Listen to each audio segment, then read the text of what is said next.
There's this story that is trending. Another lady is selling shoes. She has been selling counterfeit products. If you check her TikTok account, you'll notice that she makes a lot of sales. And those products she is selling are counterfeit. She sells products from popular companies like Nike, Adidas, and Gucci, and others. These products are shipped from majorly China and brought to Kenya. So she sells as a wholesaler to retailers. Kasema hii ni RNG Plaza. Hii yenye nilikuwa nawaringia na mikate na nini, sasa hii haina. Hata mkate, si kitu inapatikananga daily. Naambia Shiquo customer. Sasa hii sina. Hata hiyo sina. Hata yote ilienda. Kama mjasikia, nimepost kwa sneaker shop. Yote ilienda na wenye mali. Customer, ukiwa kwa biashara, leo unaweza kuwa uko the richest person. Tomorrow you are the poorest person. So when I tell you sometimes, unasemanga natoa, ai, unafuata ende unaomba za chakula. Ende uko na madeni. Leo niko negative. Na jana nilikuwa, juzi nilikuwa, leo niko chini. So kaa uko kwa biashara, kaa ngumu, niko hapo kula. Kula hiyo mtu wangu. Hata nikikuja nilie, niseme nduru nifanye nini? Ati nikisema ati hata hawa wako nazo, sijui kwanza washike nani, sijui kwanza washike nani. Hapana, makosa ni makosa. Kunanga ya huyu na huyu. The only thing I can warn you is this: if you have and you are dealing in that kind of business, be on the lookout. Dakika yako ya kurudi kwa shida ni moja. And when they take, they are not leaving anything. They are taking every single thing. Every single thing. I don't know how many times I have to say it ndio mshike. Tafadhali usiangalie leo iko kwangu. Ndio nawaambianga mimi sitekeleangi mtu kwa sababu kesho ilikuwa kwake, leo ni kwangu, na hii ni hema. Itahama kwangu itaenda kwa mwingi. But my dear, be on the lookout. Work smart, don't work hard. Because working hard inakuleta hapa. Kila kitu inaenda na siku moja. Viatu zimeenda, na mnajua haziko za babangu. Sasa kama unataka kunisaidia, nitafutie jina yenye naweza leta yangu. Get me a name that I can bring with my own. Yes, I can take up the design, then I bring it with our own name. Na sasa mtakubali kuvaa modende kwa sababu bei zenyu zinafika hapo kwa modende. Na ndio nisite kiatu wa modende, nitafutieni jina tafadhali. Nitafutieni, zote zimeenda watu wangu. Sasa nyinyi mkisikia Shiquo anauza kitu bila kuogopa bei, si kitu kingine. Nakulaga hapa sasa hii atafadhali ningekuwa nimewapea na 500 mkue nazo, ningekuwa na 500. Sasa hii sina kiatu, hakuna mwenye yuko nayo. Zimeenda hivyo. So ni maana nasemanga hata kama ni hizi smartwatch, kama ni 800 inatoka, nipeni hiyo 800 nikule haraka. So customer, I'm starting again. I would want you to learn something. Let us start together. We see. Ituangusha kabisa. Nitaanguka nikiongea. Sitaanguka kama nimenyamaza. Na kama uko na mali kama hii, cheza kama wewe, usiende nyumbani. Si ati huyu, bro, you are my brother. You are my sister. Sitaki kupata shida. Cheza kama wewe. Nikubaya saa hii. Unisisikie mwingine akilia online. Tafadhali. I've cried for a reason. Because mimi nikilia siwezi nyamaza. So msipate hapo mkilialia. So in Kenya, if you want to buy original Adidas shoe, it's around 18,000 shillings. But when you go to her shop, you'll buy at 1,800 shillings. So you save more than 16,000 shillings by buying from her shop. But those are imitations. Now, Anti-Counterfeit Authority was informed, and they went into her shop and they emptied the shelves. She lost goods worth more than 20 million Kenyan shillings. For those ones who cannot just convert into dollars, that is more than 15,000. Was it 15,000 or $150,000? More than $150,000. That's the amount she lost. Now she has to start again, and it's because she was selling counterfeit. In Nairobi, for those ones who have traveled to Nairobi, most of the shops are selling counterfeit products. You'll go to a shop in the CBD, find All the clothes, all the shoes, and everything are counterfeit from a certain brand, a popular brand. You'll find a brand which is very popular in the US, but in Kenya they don't have offices. Nobody can ship those products to Kenya, and they're expensive. You cannot buy even bags. The best thing people do is to come up with a product that resembles or mimics or imitates that original product, and they sell it. Recently, you saw the Premier League ended, Arsenal won, and Kenyans were celebrating in the streets of Nairobi. I think you are keen enough. Majority, all those who are celebrating were wearing Arsenal jersey or t-shirt. And where do they get that? In Nairobi, there are shops which sell those fake t-shirts. They sell it at 2,000 shillings, but a brand new Arsenal t-shirt will cost more than Kenyan shillings 15,000 when you factor in tax.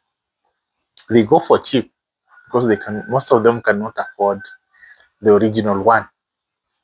Now in Kenya, for those ones who are selling counterfeit products, you have to know the fine. If you are arrested for the first time, you are fined between 1 million to 5 million, or you are imprisoned for 5 years. Once you are released and you continue selling, you are arrested the second time. If you are arrested the second time, the fine is 15 million, or you are imprisoned for 15 years. So you choose one. Just choose one. So it's hard. That's a tough sentence. And Parliament wants to review that fine up to 20 million Kenyan shillings. So they want to discourage counterfeit products into the market. And it's so unfortunate in Nairobi. You'll find only 1% wear original products like shirts, t-shirts, even shoes. Most of them are fake. The shops in Nairobi, if they start moving around and checking the counterfeit products, 99% of the shops in Nairobi will close. And this counterfeit industry is being facilitated by China. Most people go and ship from China to Kenya. So this is what happened to this lady. She lost more than 20 million Kenyan shillings, goods worth this amount. And now there's a fine that you'll get, which I almost forgot. If you are arrested for the second time or subsequent time, they calculate. For example, if you have goods worth 20 million and you have been arrested for the second time, the fine will be 5 times that 20 million, that's 100 million. Or you go in for 15 years. Choose one. That is very tough. So in Kenya, that is what is happening. And Nike, Adidas opted to set up branches in Kenya this year. They have a branch then in Westlands. And that's the reason why now there's a crackdown for counterfeit on Nike products. In Kenya, if you have done business in Kenya, people are not original, majority of them. When they see you have started a business, it's working. Everyone, even others who have done a different business for 20 years, will stop doing their business and start doing yours, similar to yours, because it's working. If you have a certain brand, you call it Sasa, others will come with a name like that. They don't get ashamed. That's what they normally do. And that is why there is counterfeit everywhere. And there's this, the industry is all about copying others. That's why you find if you go to a certain town, there are specific businesses will get there. M-Pesa, you'll get cosmetics shop, general shop, you'll find perfume refill business, gas, just specific. Nobody thinks outside the box. If you try to think outside the box, you set up business, others notice that it's working. Within a week, hundreds of others have come, even from other towns, to set a similar business there. It becomes overcrowded. Look at Boda Boda. Every person who is finishing college or high school wants to do Boda Boda business or M-Pesa. So Boda Boda is now saturated. M-Pesa is saturated. Airbnb started a few years ago. It's now saturated. And that is Kenya. People are too aggressive, but they copy others. That's why you find we have so many graduates who are jobless because they're not taught on how to become innovative. They're all jobless because they use the similar technique or tactics they learned from somewhere to look for jobs. And they were taught you must look for jobs or do these businesses. So the economy is just there. It's not growing because people are not innovative. Even leaders, they follow the same path. They know that once I'm elected, I reach there, I become rich, and I retire, I enjoy life. And that is the system we have here. And we have embraced the system of shortcuts and imitations. Now, in this issue of counterfeit, if you are selling counterfeit products, especially in Nairobi, you have to be very careful. The fines are heavy, and once you are arrested, you must pay that fine, 1 million to 5 million, or you are imprisoned for 5 years. If you are arrested the second time,